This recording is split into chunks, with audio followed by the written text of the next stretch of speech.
Hoje eu quero comentar uma notícia que deixou as pessoas enojadas ontem, porque envolve um ator que faz o live action da Turma da Mônica e se descobriu, ou se supõe, né, que esse ator ele tenha um perfil na internet no qual ele divulga imagens e conteúdos escatológicos. O ator é o Marcelo Mais e ele tem um perfil chamado Gustavo Sketch, ou teria, né, pelo menos aqui é o que se supõe, com esse tipo de fetiche, com esse tipo de interesse sexual. Muita gente ficou horrorizada, chocada com o conteúdo, foram lá procurar o que era, né, foram acessar o perfil do cara e simplesmente não conseguem desver mais o que elas viram.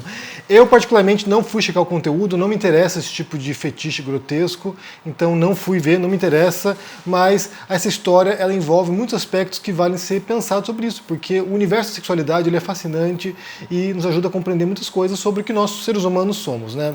Primeira coisa tem a ver com essa figura pública, um ator de cinema que faz um papel de um filme infanto-juvenil e que tem, por outro lado, essa persona, né, esse pseudônimo dele, no qual ele publica conteúdos de fetiche sexual.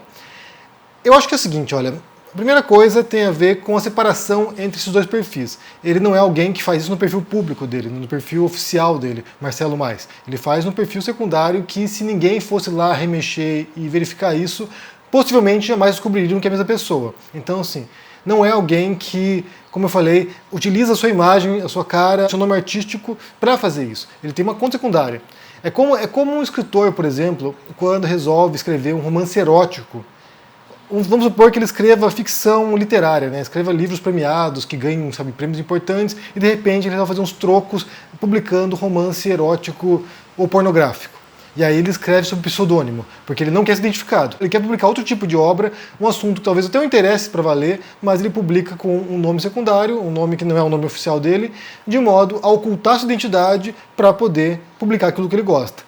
Um autor que fazia isso, basta pensar aqui, né, só para pensar num exemplo que existe real, é o Nelson Rodrigues. O Nelson Rodrigues ele era alguém que publicava suas peças de teatro, né, tinha suas produções de teatro, seus livros oficiais, mas também tinha vários pseudônimos, dentre eles Susana Flegg, que publicava romances românticos de banca de jornal, aqueles romancezinhos tipo Sabrina, assim, sabe? Essas coisinhas, água com açúcar. Então era alguém que publicava esses livros para ganhar dinheiro. Ele não conseguia fazer tanta grana assim com sua produção oficial, ele vai lá e publicava esses romances mais popularescos que vendiam mais para fazer uns trocos.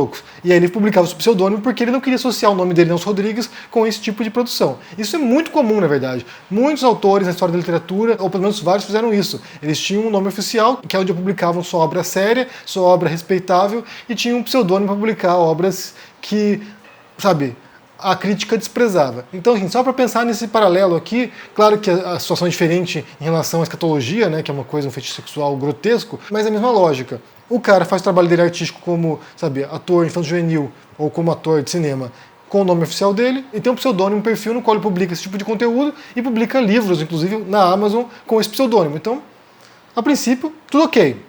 A segunda coisa tem a ver com o fetiche, né? O fetiche dele, como eu falei, uma coisa grotesca. Não me interessa, suponho que não interessa muita gente, porque tem a ver com fezes, com excrementos, isso que é escatologia. E aí, o que acontece é que a questão dos excrementos, né, a escatologia, é quase um tabu universal entre os seres humanos, né? Então, assim, em muitas culturas, há vários ritos, inclusive na antiguidade, de purificação após, ir ao banheiro, após certas impurezas corporais nossas, né? Ou consideradas impurezas corporais. Então, é um tabu bastante disseminado. Os animais, no geral, também têm uma certa reação adversa aos excrementos, aos próprios excrementos. Nem sempre, mas também é bastante comum. Então, parte de uma rejeição.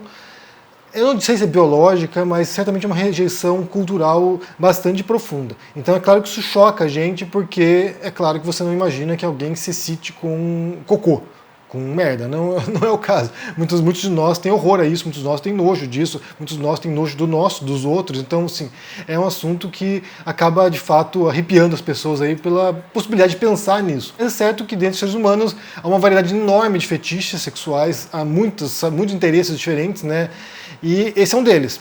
E nem sequer um dos piores, na verdade, né? Tem coisas bem piores e criminosas. Então, assim, no caso desse fetiche da escatologia, não é um crime. Assim como outros fetiches, o limite é sempre o consenso. Então, se as duas partes, ou as mais partes envolvidas, concordam com isso e curtem isso, e se divertem com isso, e têm tesão por isso, A questão é dessas pessoas, não é nossa, né? Então, assim, a gente não está naquele ambiente, a gente não precisa fazer aquilo ali, a gente não precisa concordar com aquilo para que elas possam fazer sem ofender ninguém, sem qualquer tipo de drama.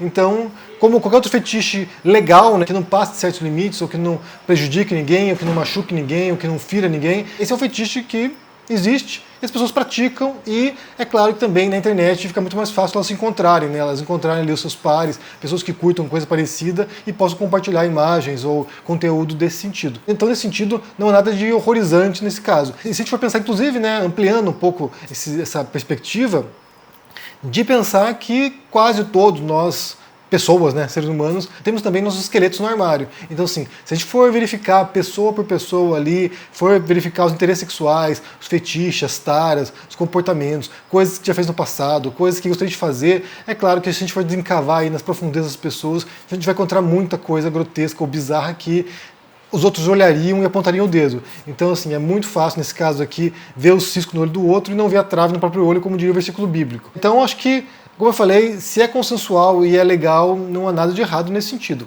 O problema nesse caso aqui é associar a imagem um do outro, né? Na medida que descobre que ele tem esse perfil na internet e é a mesma pessoa que faz o filme infanto-juvenil, é claro que uma coisa contamina a outra, contamina de fato, né? Então é difícil separar depois um ator que tem esse tipo de interesses de um ator que faz filmes para crianças ou adolescentes. Se isso não tivesse sido descoberto, ele tocaria a vida dele normalmente, ninguém sequer suporia isso, imaginaria isso, e tudo bem.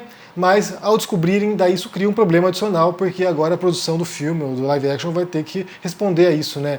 O modo como eles vão responder é um pouco difícil de imaginar aqui, se eles vão ficar do lado do ator, se eles vão, sabe, acompanhar o clamor popular e o horror popular e tentar retirá-lo da produção. Não sabemos o que pode acontecer, mas de certo modo é um pouco lamentável, né? Porque daí isso tira do aspecto privado da vida do Marcelo, mas para levar essa esfera privada de interesses dele para o público geral, e se causa o horror. É claro que também há um grande interesse, a gente sabe disso, em relação àquilo que as estrelas, os atores, as personalidades fazem na sua vida privada, né? Então, assim, não é à toa que você tem toda uma cultura de paparazzi, né? De fotógrafos que vão perseguir personalidades, pessoas famosas, para fazer aquele flash de um momento particular, constrangedor dela, ou de um momento de nudez, ou um momento de, sabe, com um amante, com algum relacionamento que ninguém sabe quem é. Por alguma razão também bizarra e grotesca, isso causa interesse nas pessoas, elas querem saber, elas querem se informar, elas ficam fascinadas por isso, e aí é claro que leva pouco em consideração a vida real dessa pessoa, né, do Marcelo, como ele vai lidar agora com as consequências disso para o trabalho dele, como ele vai lidar com isso agora para sua carreira,